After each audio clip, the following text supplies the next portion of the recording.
Askerler! Osman'ı derdest edin. Alişer Bey! Bey otağından beyoğlu götürmek de nedir?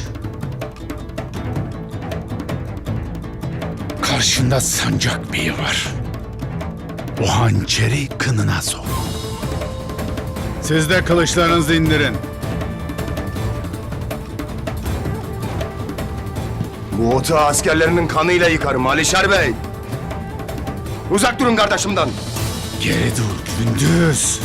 Sana da ziyanım dokunmasın.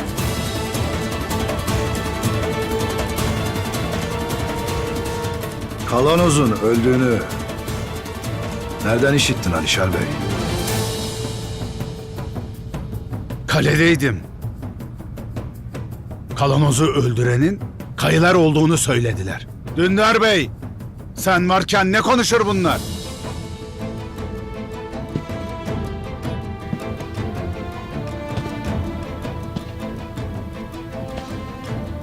Biz kayı erleriyiz Alişar Bey. Allah'tan başka irade, Resulünden başka da riyaset makamı tanımayız.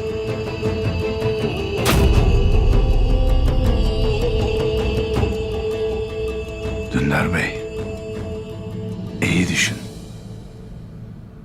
Bu işin sonu ya toplu infaz ya da sürgündür.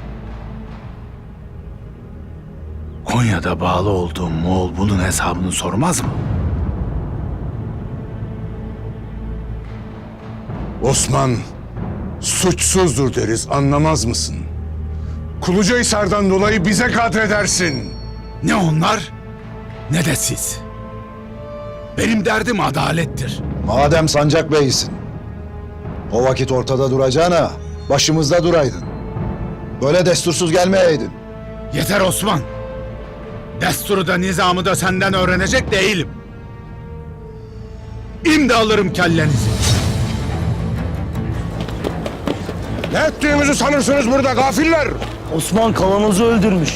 Hesabını verecek. İndi çekilin.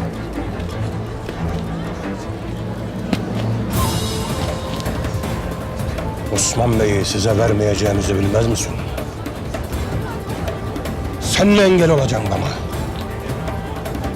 Çekil!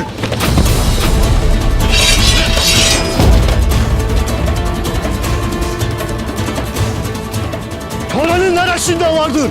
Pusat çekip bey otağını basmak. He? Otağa basmayız Abdurrahman Gazi. Vazifemizi yaparız.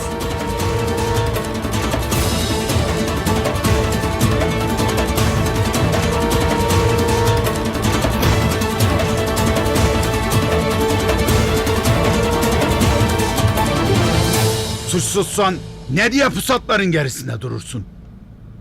Tahkikatımdan mı korkarsın?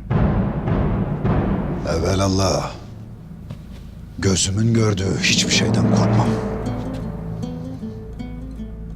Lakin namertlikten korkarım Alişar Bey. Seni kefere karasına feda edeceğimi mi sanırsın? Adil bir mahkeme kuracağım. Osman, bu işin Bizans'ı var. Moğol'u var. Yeni belalar istemem. Aklını başına alasın. Mahkemeden de, yapacağın yargıdan da çekinmem. Lakin Sofya'yla yüz yüze konuşmak isterim. Osman, bu adama güvenmeyesin.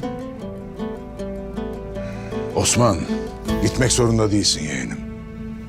Kayının son pusatı, kanımızın son damlasına kadar savunuruz seni.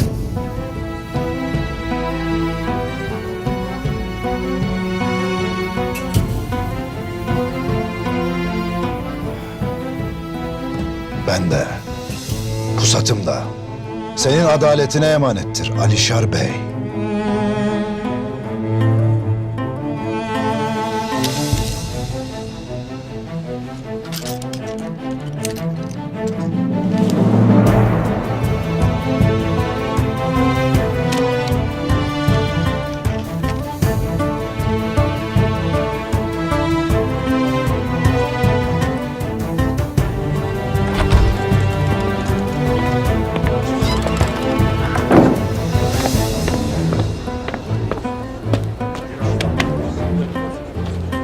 Alişer Bey, dün gece Yeni Pazar'a baskın verilmiş, adamlarımız katledilmiş.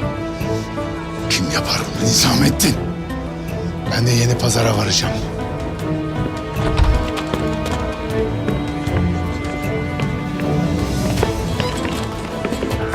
Bunu da konağa götür. Ben gelene kadar zindanda beklesin.